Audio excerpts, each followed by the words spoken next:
Joining me now on the Screen Lately show is a man that has many bows to his arrow, or is it arrows to his bow? I could never quite understand that metaphor. Help me out here, Daniel Alexander. Good afternoon. I'm the worst with metaphors, but good afternoon and really nice to see you again.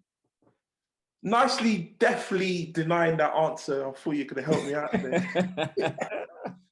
Perhaps you could tell our listeners just what it is that you are, because as I kind of alluded to you there, you are a man of many talents, and I'm grateful for your time to Games less than 3 months away. So perhaps we can start there, because obviously, as far as Birmingham's concerned, that's the biggest event happening this summer. Yeah, so I mean, tiny bit of a backlog. So I'm Daniel Alexander. I've been filmmaking for years now. I lose track of the time. Like, it's been over 15 years now of producing films and working on different platforms and providing different opportunities for emerging filmmakers as well. So my day-to-day role, I am a director. So I direct a lot of things for TV, a lot of different platforms, short form, long form. I think that the last 3 things, for example, what I've completed have been produced a film for BBC One that was aired, I think, just over a month ago. I directed a series on Sky not too long ago. I was second unit directing on an ITV drama called Riches that I had an amazing opportunity to come through and kind of like learn the whole process of high-end TV. And yeah, Commonwealth Games. Commonwealth Games was probably the biggest exposure that I had career-wise. So I got to direct the official handover film, which went out to 1.5 billion people, televised via Australia somewhere.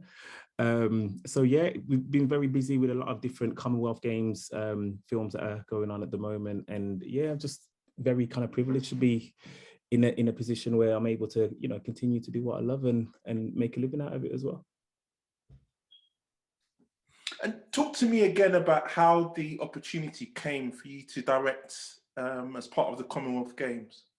So that came about through, in fact, let me go back now. That was a couple of years when it first started. I think there was I think it was just out there in the sense of the games are obviously when the games are first coming to Birmingham, that's a big, massive deal. So we know straight away there's going to be all these opportunities to do all of these amazing things. But then there's an official film that's going to be the introduction to Birmingham. So traditionally, every single place around the world that has the games will have a film made. So it's kind of like a big, massive honor to, you know, direct that film. So for me, it was kind of like, do I even go for it? Like, no, I'm not going to go for it, because there's so many different companies, people are pitching for it from these big, massive networks and people that have been doing stuff for longer than I've been alive. But then somebody called me from the Commonwealth Games team and just says, can we have a meeting? So I was just like, okay. So I went in. So little did I know that I was recommended by a few people who are quite well connected. So that kind of got me through the door, and they were just saying, okay, so, you know, tell us a little bit more about you. Let's see your work. We're aware of certain things that you do already, blah, blah, blah. And they asked me to pitch. They asked me to pitch an idea of how I would present the film. So I did that, didn't hear anything for a few days. And then I got an email just saying, in fact, the email didn't even say a confirmation or welcome to the team. It was very much a case of, okay, so on Saturday, we'll be doing this. And then on so I'm just like, huh? I literally had to say, so does this mean that I'm in? And they were like, yeah. And they pretty much used identically what I pitched to the team. Do you know what I mean? Like, it was very, very, very much what was there in the initial pitch meeting that ended up on TV. So what is it like to have that feeling of people vouching for you, and then for just you to just kind of step into the role? And then obviously, once you had that audition, it was... The feeling of people vouching for me, it's an amazing feeling. It's a beautiful feeling. And it's something that I try to, you know, model with how I operate with people as well. And it just goes to show that, you know, sometimes despite what we're going through, or if you're ever dealing with a situation of, like, you know, imposter syndrome, or you're unsure about yourself, or you don't know if things are going to pay off, as long as you can kind of stick to it and be consistent, people will eventually see what you do and be able to kind of value what you do. And then hopefully, if everything goes the way that it usually goes, your name will be spoken in rooms that you're not in anyway. And I think, And talk to people about the creative community in Birmingham and the Midlands, because in many ways you are kind of the epicenter. But I know from my experience of the area that there were so many great people doing so many great things in the West Midlands. So just that don't know, obviously back in the day there was Pebble Mill in the BBC, and there was Central Television, which was one of the biggest ITV companies in the 80s and 90s. And throughout those 70s, 80s and 90s, they produced so many great television programs and dramas. So kind of talk to people about kind of the heritage of film and TV in the Midlands, and kind of how Daniel Alexander and all your peers kind of became part of that heritage. yeah, 100%. So, I mean, like you said, we had a really rich history of production here. Do you know what I mean? Like we had a lot of things going on, essentially. And I think it's since, say, late 90s, 2000s, where everything has been shut down. Like there's been, for over a decade, there's been no real income, there's been no real infrastructure, there's been no real system to maintain, sustain, or even kind of develop a film community within Birmingham. Like we've got doctors, there's a few, program daytime TV stuff that, kind of kept afloat, but very, very, very minimal. So we've not had anything. It's only now that things are starting to change. And that's what's really exciting for the Midlands and for what's actually going on, and for people to kind of stand up and start saying, no, we need to kind of get our film community back, because we love what's happening in London, we love what's happening in Manchester and Leeds and stuff, but we know that Birmingham has got so much to offer, but we've not necessarily had the financial or systems of supports in place to actually make it happen. So what I've taken upon myself with a few others is to make sure that those networks and those systems are there and doing that by shouting, basically just being loud. Like Birmingham traditionally is not known for screaming and shouting about itself. So I'm kind of forcing myself, along with others, to just say, no, we have to speak up and say that we're here. And I've done that through different schemes. Do you know what I mean? I've done that through different programs. Birmingham has got a new screen industry body called Create Central, and I'm on the board of that. And through having all of these kind of different avenues of building Birmingham back up slowly, it is now becoming what I believe is going to be one of the biggest places to actually make films in the UK, because there's just so much going on right now. So when you were starting out as that lone voice, as it were, did it come natural for you to be knocking on doors and just shaking a few heads? Did it come natural to you, or were there people like you that were just itching to just kind of get yourself heard? So the natural part of it was that kind of rebellious side of just saying, if something's not here, build it. Do you know what I mean? Like I just come from a community where that's what we do. Away from film, it's just what we're used to doing. We come from a place where you don't always have what you want. Do you know what I mean? Or you don't have access to the things that you want in life. So you have to find a way to build it. Do you know what I mean? So that came very natural for me. In regards to getting in the rooms and speaking to some of the people that I've managed to speak to, and people that I'm now collaborating with, that was not natural at all. Like I remember when I first started my film dream of pursuing this, it was very much a case of, oh, I hope one day I can have a conversation with the head of this department or the head of this company, or maybe just even be seen by these people. And we've fought and kicked down doors, and by changing that kind of compass and that kind of position and that kind of aim, I should say, instead of looking for that and instead of focusing on what we want to do ourselves and building our own, all of those people that we used to aspire to are now knocking on our doors and wanting to collaborate and wanting to partner and wanting to say, listen, what you're doing is amazing, and we want to be a part of that as well. And to see that come full circle is really fulfilling, not just for the fact of the personal gratitude of saying, okay, this is amazing, this is more than what I've hoped for, but showing that the doors are slowly being opened for more people, and the model of standing up, shouting, having a voice where there is no necessary platform in place is doable. It's a real thing.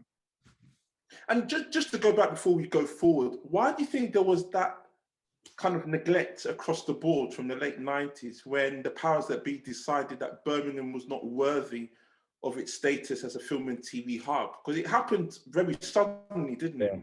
that's the £1 million question, where, I mean, if you're from here, there's a lot of fabrics and a lot of stories and rumors of why and what's actually happened. But it's hard to say. It's hard to say. I think with the development of, like, you know, the capital, London, and other places as well, developing film hubs, sometimes when money gets distributed in a way that isn't fair, it's very easy for another place to get overlooked and resources dry up very, very quickly.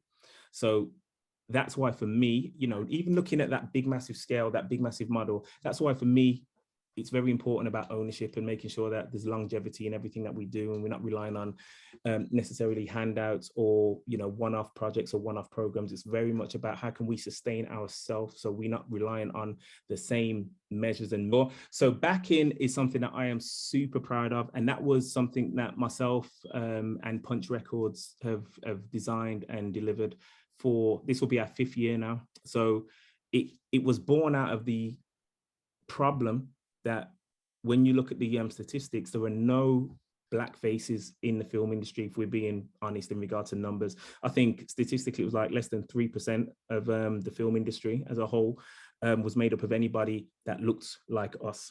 So, you know, with so many people working in that industry, less than 3% means that you're practically invisible. Do you know what I mean? And I'm very used to, you know, when I'm looking at sets and I'm looking at productions, there would never be anybody that looked like myself, especially in a lead role or a head of department or any sort of decision-making role. So we wanted to set something up that would tackle that would help change it. We can't change everything, but we wanted to make sure that we're doing our part. So Backing was designed to take Black filmmakers on a process that doesn't do the typical, we're going to train you how to make film stuff, because skill set is one problem. But I feel like the biggest problem was there is no networks, there is no ways, there's no doors open, there's no visibility for our people. So we wanted to make sure that we do design a program that allows the head of BBC to know who our people are and get them roles, or Channel 4, if they've got a new program going on, there needs to be a space for our people to be inserted and either learn on a job or take the skills that they have and employ them because they're capable. So we just made sure that we were very loud and very forthcoming in the sense of developing these relationships with these companies already. And it was good because Punch Records have an amazing track record and relationship with a lot of companies. I've been making films forever, so I've got a really good connection with people directly, face to face, first name, pick up the phone basis. So we were able to kind of use those resources and tie people in. So over the course of 5 years, we've taken 18 filmmakers, and over 90% of those filmmakers are now working in the industry full-time, making an absolute killing in some circumstances, and then in other circumstances it's their day-to-day job, that they're working in the roles that they wanted to, and they're developing things that they wanted to, not tokenistic things, but actual real career paths that have been opened up. And talk to us about the process in terms of bridging that gap in terms of skill set. I mean, obviously someone like you who's deeply qualified in so many areas, how easy or how hard have you found it personally, professionally, to kind of bridge that gap for creatives that are not necessarily on a certain level to get to the industry kind of high end? Yeah, so that has been really difficult, because it's one thing to have the skills, or not even the skills, I should say. It's one thing to have the capability and the hunger and the drive and a limited set of skill sets, but it's another thing to understand the process and actually have that work in practice. And that's what's been hard, because trying to place somebody on a new BBC drama is difficult if they don't have that set etiquette, or they've never been around that kind of scenario or situation to actually be able to comfortably do what they know they can do.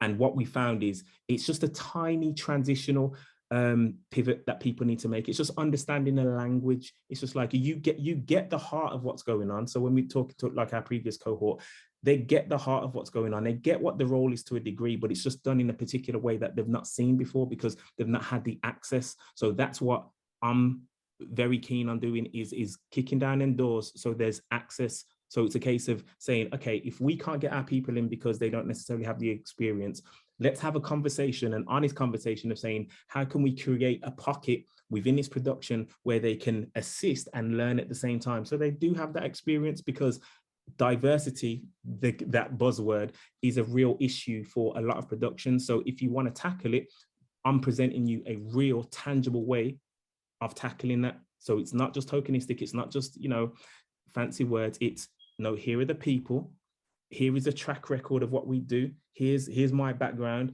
and here's what we're suggesting. So it's open, and in most cases it's worked, and people have opened doors. And there's even national schemes that I know of, that I won't mention by name, but national schemes that I know of, that I've had personal conversations that have been developed primarily from our backing program, seeing what we do, seeing that it works, and saying, okay, we need to implement this within our framework of existing production.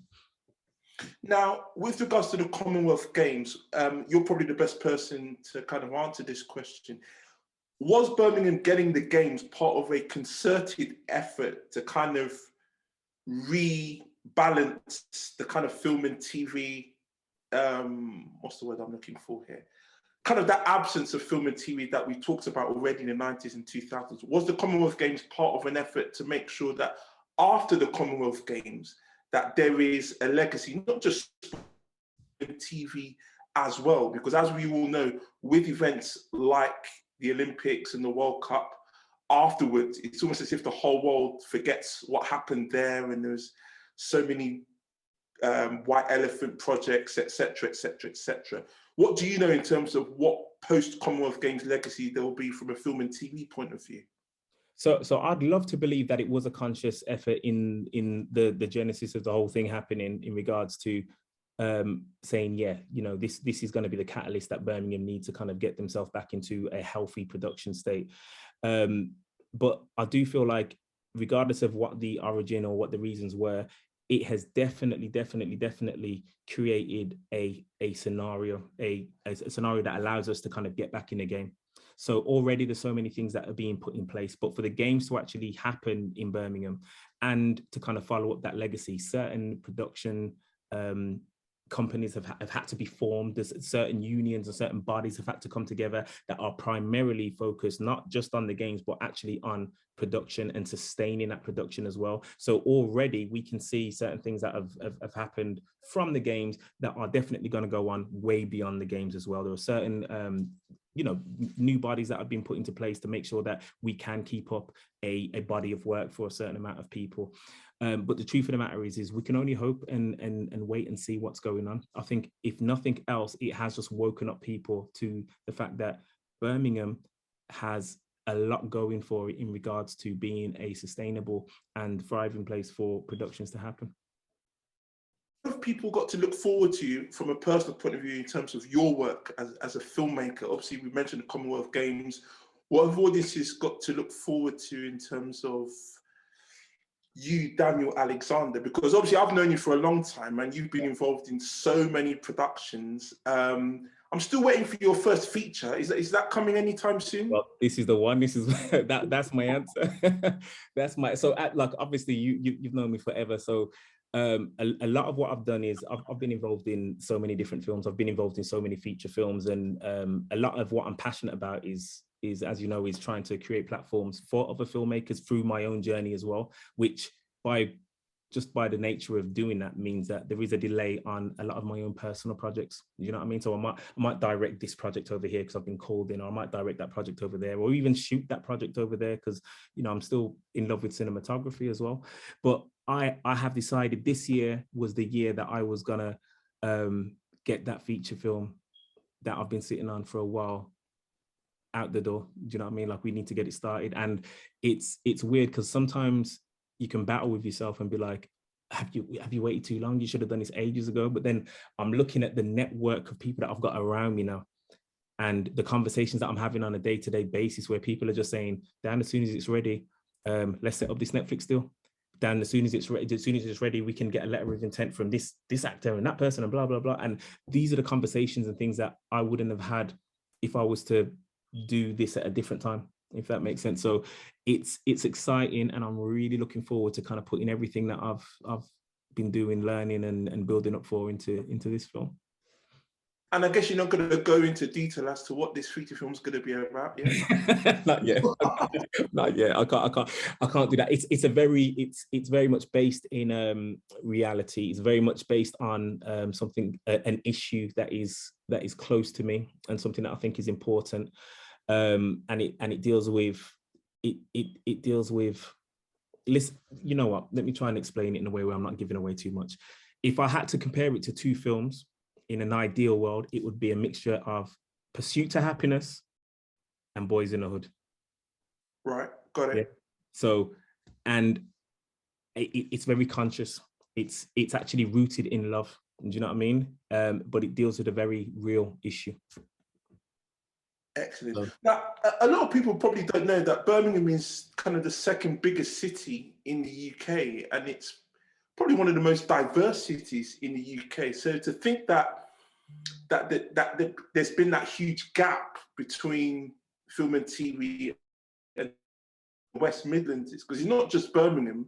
You know, you've got Coventry, you've got Wolverhampton, you've got Beeston, which I'm now a part of with the Beeston Film Festival. But there were so many facets about the West Midlands.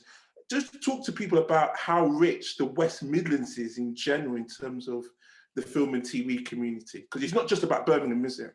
yeah, so you know, there's a lot of people get Birmingham confused with a lot of other places because it's so close to our neighbours. So sometimes you'll hear people doing a traditional Birmingham accent of what they classic to be the classic Birmingham accent, but it's actually from like the Black Country, like Dudley, which is right on our doorstep. You know what I mean?